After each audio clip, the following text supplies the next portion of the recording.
दिग्विजय सिंह के बयान के बाद कांग्रेस में हंगामा शुरू हो गया है और जाहिर भी है दिग्विजय सिंह कांग्रेस के पुराने नेता रहे हैं और उन्होंने जो सोशल मीडिया प्लेटफॉर्म एक्स पर या फिर फेसबुक पर लिखा उसमें सीधे सीधे जो तारीफ है वो आरएसएस की है। उसे दिग्विजय सिंह भले अब ना माने या कोई दलील दे, लेकिन ये हकीकत है।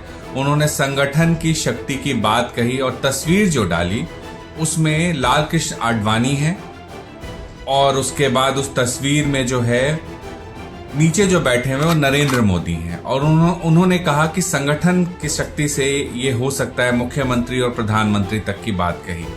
इसके बाद कांग्रेस की तरफ से ये कहा गया कि हमें सीखने की जरूरत नहीं है।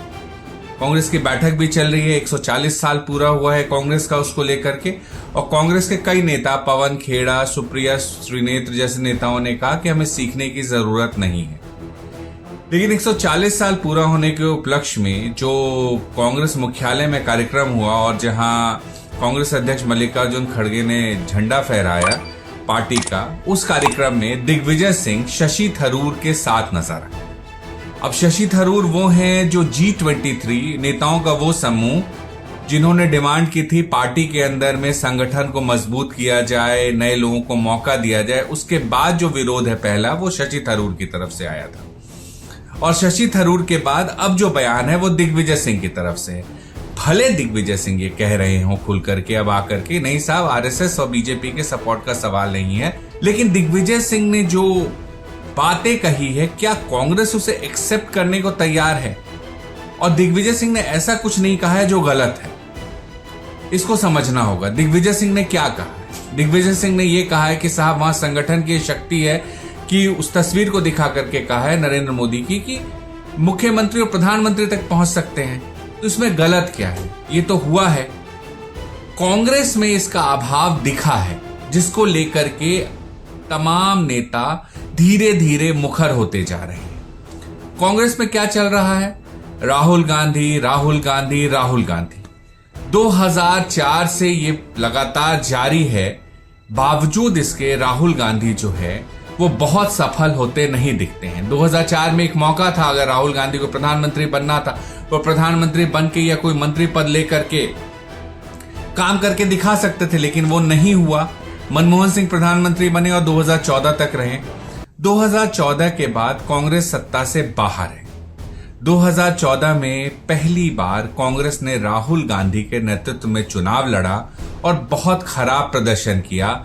44 सीटों पर कांग्रेस सिमट गई। 2019 में फिर राहुल गांधी के नेतृत्व में पार्टी चुनाव लड़ती है और 50 का आंकड़ा किसी तरह पार कर पाती है। 2024 में फिर राहुल गांधी के नेतृत्व में कांग्रेस चुनाव लड़ती है और 99-100 से कम सीटें जीत करके आती है और विपक्ष के नेता राहुल गांधी बनते हैं। बावजूद इसके कई राज्यों में आप ध्यान देंगे कांग्रेस कमजोर हुई है और कांग्रेस के अंदर गुटबाजी बहुत ज्यादा बढ़ी है। बिहार में हाल में चुनाव हुआ, वोट चोरी को राहुल गांधी बड़ा मुद्दा बना रहे थे, लेकिन इसका कोई असर ग्राउंड पर नहीं दिखा। कांग्रेस ने बिहार में अब तक का सबसे खराब परफॉर्मेंस किया और सिर्फ 6 सीटों पर सिमट कर रह गई, जबकि वो 60 से ज्यादा सीटों पर बिहार में लड़ी है। यही हालत पार्टी की कई दूसरे राज्यों में है।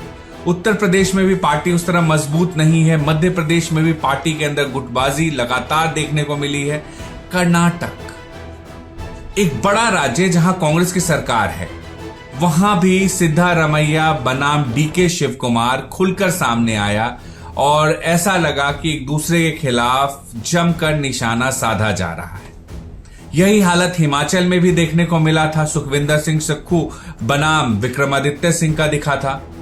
तो कांग्रेस कुल मिलाकर 3 राज्यों में अभी सिमटी हुई है, कर्नाटक, तेलंगाना और हिमाचल प्रदेश। कुछ राज्यों में सहयोगी पार्टियों के साथ सरकार में कांग्रेस है, लेकिन कांग्रेस जो है अगर आप देखें तो उसका परफॉर्मेंस लगातार खराब होता जा रहा है। कांग्रेस के बड़े नेता बेशक कहें उन्हें सीखने की जरूरत नहीं है, वो ना सीखें, लेकिन क्या वो पार्टी के अंदर सुधार को तैयार हैं? क्या पार्टी के अंदर किसी नए नेतृत्व को एक्सेप्ट करने को तैयार हैं, या फिर राहुल गांधी का रीलॉन्च, प्री लॉन्च और लॉन्च चलता रहेगा? ये बड़ा सवाल है। ये जो सत्र अभी लोकसभा का हुआ है, जो संसद का सत्र हुआ है, इसमें प्रियंका गांधी उभर करके आई हैं। प्रियंका गांधी ने लगातार कई मुद्दों पर सरकार को बड़े मजबूती से घेरा है। अपने देश की आत्मा के इस महामंत्र को विवादित करके आप एक बहुत बड़ा पाप कर रहे हैं। इसके बाद ये सवाल उठ रहा है कांग्रेस के अंदर से भी, और देखिए सवाल कांग्रेस के अंदर से भी है, भले खुलकर के नेता ना कहें, लेकिन ये सवाल उठ रहा है कि क्या राहुल गांधी की जो भूमिका है वो प्रियंका गांधी को मिलनी चाहिए? क्या एक मौका देना चाहिए प्रियंका गांधी को भी 4-5 साल के लिए कि वो पार्टी को क्या राहुल गांधी की तुलना में आगे लेके जा सकती हैं? ये सवाल है और इसको तय कांग्रेस को ही करना है। भले मल्लिकार्जुन खड़गे ये कह रहे हों आकर के सामने में कि हम नीतियों से अलग नहीं हट रहे हैं, हमने संघर्ष किया है, हमारे लिए सत्ता जरूरी नहीं है, सिद्धांत जरूरी है। ये तमाम बातें अच्छी है और होनी चाहिए, लेकिन सवाल यह है कि अगर पार्टी धीरे धीरे सिकुड़ती चली जाएगी तो इसका नुकसान तो होगा। हमारे पास सत्ता कम हो सकती है, लेकिन हमारी रीढ़ अभी भी सीधी है। हमने समझौता नहीं किया, न संविधान से, न धर्मनिरपेक्षता से, न गरीब के हकों के लिए। हम सत्ता में न हो, लेकिन सौदेबाजी नहीं करेंगे। वोट चोरी जो है वो बड़ा मुद्दा नहीं बन पा रहा है, जिसको लेके राहुल गांधी 2-3 प्रेस कॉन्फ्रेंस कर चुके हैं, बिहार में यात्रा भी निकाल चुके हैं।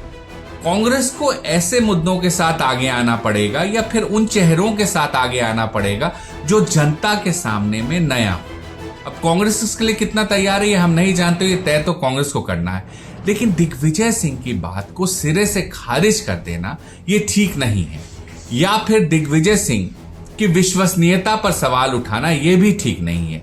दिग्विजय सिंह कांग्रेस के उन चंद नेताओं में रहे हैं जिन्होंने लगातार, भले वो मुख्यमंत्री ना रहे हो, भले वो मंत्री ना रहे हो, भले वो सांसद ना रहे हो, लेकिन कांग्रेस के प्रति उनकी निष्ठा कभी कम नहीं हुई।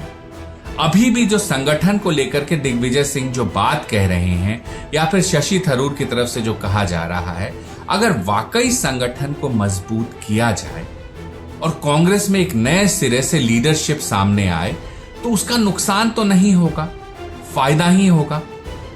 देखिए बीजेपी जो है बूथ लेवल तक कार्यकर्ता को तैयार कर रही है, आप समझिए इसको।